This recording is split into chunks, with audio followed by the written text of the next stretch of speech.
ఆరోగ్యం కావాలి అంటే ఎవరైనా ఎవరిని ఉపాసన చెయ్యమని చెప్తారు అంటే సూర్యనారాయణమూర్తిని ఉపాసన చెయ్యండి అంటారు.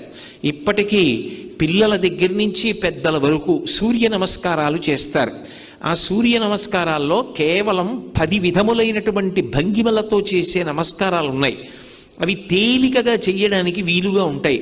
ఆ సూర్య నమస్కారం చెయ్యడం కేవలము శరీరమునకు ఆరోగ్యం ఇవ్వడానికి ఒక్కదానికే కాదు, ఆ సమయంలో సూర్య బింబాన్ని ఉపాసన చేస్తారు మనసుతో.